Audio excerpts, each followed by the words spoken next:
Hop là, hop. On est bien. Nous voilà arrivés à Stromboli.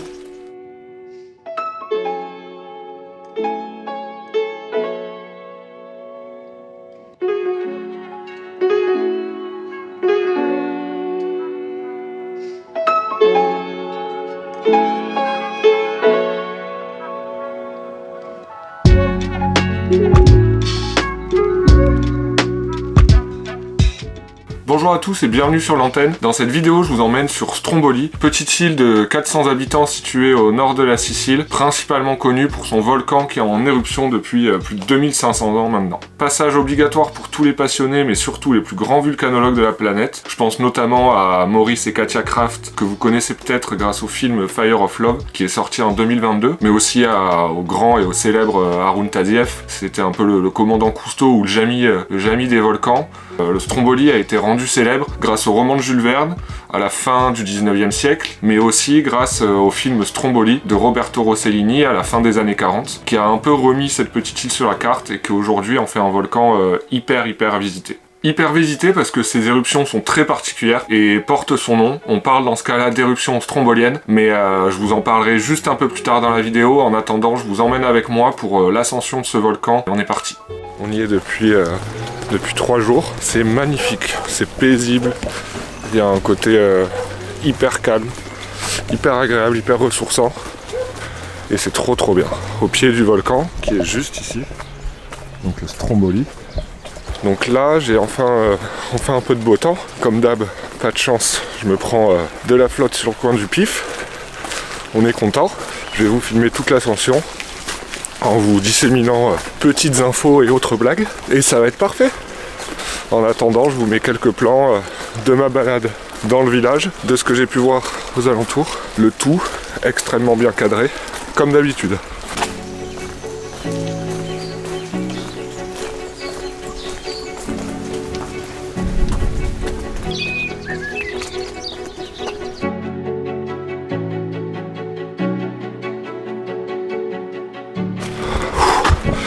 Eh ben, je vous prends ici, mais pas longtemps, parce que ça grimpe. Mais pour vous témoigner, j'ai quand même la condition physique d'un raviol. Donc là, échanger avec vous sera pas hyper agréable, vu comme je suis essoufflé, mais au moins, vous voyez que je donne de ma personne. Et j'espère que ça vous rend heureux, et que vous vous en délectez.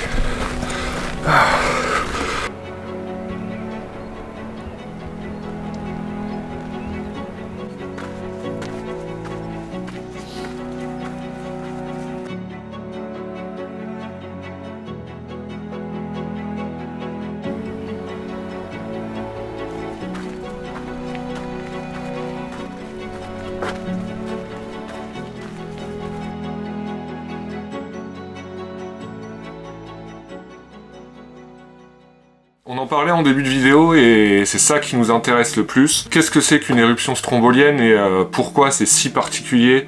Une éruption strombolienne, donc c'est un type d'éruption plutôt unique qui va prendre les caractéristiques de deux autres types un peu plus connus. On va avoir des phases d'éruption effusives pendant lesquelles on va pouvoir observer des coulées de lave très fluides sur un flanc du volcan et à d'autres moments des éruptions explosives avec des projections de lambeaux de lave et de cendres au sommet du volcan. Lorsque le volcan il va être dans sa phase éruptive la plus importante, et on parle de paroxysme dans ce cas-là, on va avoir des projections de cendres et de lave bien plus haut dans le ciel qui malheureusement par moments vont pouvoir créer accidents et catastrophes comme on a pu le voir par le passé. Mais comment fonctionne une éruption sur ce volcan en particulier? Déjà pour commencer, il faut savoir que le magma qui va remonter des profondeurs est très riche en gaz dissous. Lors de son voyage vers la surface de la Terre et à cause des changements de pression, des bulles de gaz vont se former, un peu comme ce qu'on peut observer lorsqu'on ouvre une bouteille d'eau pétillante ou de soda. Ces bulles de gaz vont s'accumuler, augmentant ainsi la pression jusqu'à ce que celle-ci soit trop forte et entraîne la projection de lave et de cendres au niveau du cratère. Ce mécanisme va se répéter encore et encore. Là sur le Stromboli, on est sur une fréquence de l'ordre de 15-20 minutes, donc c'est assez exceptionnel et va permettre à toute la flopée de curieux, de passionnés,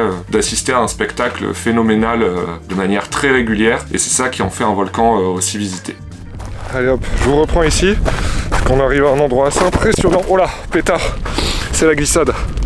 Donc pour la petite histoire, en fait, il faut savoir qu'il y a un an, il y a une boîte de production qui est venue ici sur Stromboli. Alors je sais pas exactement si c'était pour y tourner un film ou un documentaire, mais bref. Ils sont rendus du coup sur l'île et sur le flanc de la montagne sur lequel je me trouve. Cette boîte de prod a décidé de tourner sur ce flanc-là du volcan. Et pour le bien de leur tournage, il fallait qu'ils déclenchent un feu. Alors je sais pas de quelle ampleur devait être ce feu initialement, mais ce qui s'est passé très bêtement, c'est qu'ils l'ont fait. Sauf que évidemment, sur un volcan en Sicile, voilà, encore la glissade. En Sicile, donc un endroit qui est globalement assez sec, où il fait très chaud et en plus où il y a du vent. Le vent a déchaîné les flammes. Le feu s'est propagé à une vitesse incroyable qui n'a pas pu être contrôlée et a cramé vraiment tout ce flanc du volcan. Là, vous pouvez en voir quelques marques. Tous les arbres sont complètement grillés. Il faut s'imaginer que normalement c'est pour le coup ici hyper fourni en arbres, hyper vert. Et le problème en plus de ça, c'est que à la suite de cet incendie, il y a eu un très violent orage sur le volcan. Et étant donné que toute la végétation, tous les arbres avaient disparu, et ben leur rôle initialement qui est de barrage qui empêche qu'il y ait énormément de terre qui se détache et qui dévale les flancs du volcan, bah là leur rôle n'a pas pu être rempli. Ce qui a fait que d'énormes ravines se sont créées, comme vous le voyez ici. Et comme je vais vous en montrer d'autres, qui sont assez impressionnantes. Et toute l'eau qui est tombée lors de cet orage a charrié des quantités astronomiques de terre, de roches, etc. qui se sont donc déversées en contrebas sur la ville de Stromboli et a causé énormément de dégâts, des gigantesques inondations. Enfin, ça a été une réelle catastrophe. Et l'île est encore en train de se remettre aujourd'hui de tout ça. On le voit dans les rues, il y a encore beaucoup de terre, c'est pas extrêmement bien nettoyé pour le moment. Mais voilà pour la petite histoire qui est pas hyper gaie, mais qui explique ce paysage qui reprend des couleurs petit à petit un an après, mais qui explique ce paysage assez désolé, où on ne voit plus un seul arbre, ou à part les herbes qui sont en train de repousser tranquillement, et là on ne voit que des troncs calcinés. Et malgré sa régularité, qui lui donne quand même un côté un petit peu anticipable et son intensité assez modérée, ça reste malgré tout un phénomène hyper imprévisible qui peut malheureusement causer des catastrophes. Et on l'a vu malheureusement en 2019, lorsque le volcan est rentré dans sa phase de paroxysme, donc avec une violente éruption. On a eu des projections de matériel volcanique un peu partout sur l'île, ce qui malheureusement a fait une victime, et c'est à cause de ça qu'aujourd'hui on a des mesures un peu plus strictes qui ont été prises sur le Stromboli. Il faut savoir qu'avant on pouvait se rendre avec un guide jusqu'au cratère pour pouvoir observer les éruptions d'encore plus près. Maintenant ce n'est plus possible justement depuis cet accident, et on ne peut plus qu'aller à 400 mètres, qui est déjà un point d'observation assez exceptionnel, mais voilà, c'était pour faire un petit point, pour dire que il y a quand même des mesures un peu plus dures qui ont été mises en place pour de très bonnes raisons. Et du coup, quand je me suis rendu sur Stromboli, évidemment je n'ai pas pu me rendre sur le cratère pour les raisons que je viens de vous énoncer, mais j'ai quand même pu prendre de superbes images grâce à mon drone depuis les 2 points d'observation qu'on a un peu plus bas, en premier à 200 mètres et ensuite à 400 mètres. Et donc je vous laisse avec ces images de moi à la fin de mon ascension. Et sur ce, je vous dis à la prochaine. J'espère que vous avez aimé cette première vidéo. Alors, on se retrouve d'ici 15 jours, je pense, pour la suivante. Et surtout cette semaine pour le reportage Faut pas rêver sur France 3, dans lequel j'ai eu la chance de faire une petite apparition qui va vous apporter encore un peu plus de poésie sur cet endroit magnifique qu'est Stromboli. Ça se voit peut-être pas, parce que évidemment, mon aisance face à la cam est encore à retravailler, mais intérieurement je sautille de bonheur. Je suis excité, c'est trop bien. C'est vraiment la plus belle des vies. Là voilà, la plus belle des récompenses. On est arrivé en haut et on peut voir juste ici le cratère qui ce soir s'illuminera de 1000 feux, avec ici ce qu'ils appellent la Scala del Fuego, qui lors des violentes éruptions se retrouve être le terrain de jeu d'une immense coulée de lave qui a priori est magnifique. Je vous laisse admirer le paysage.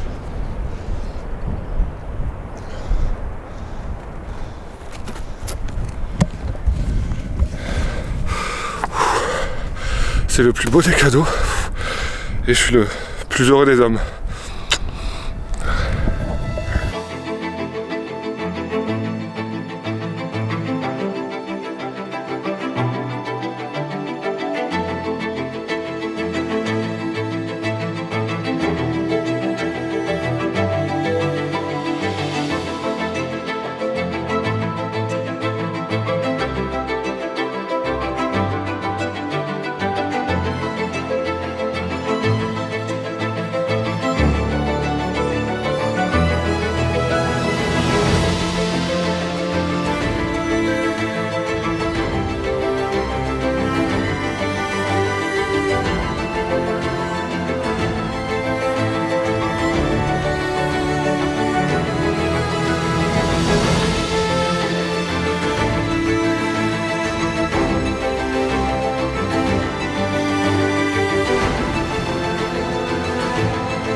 Évidemment, voilà, hop là, et bah toc, pour le bêtisier, paf, je l'aurais pas volé celle-là.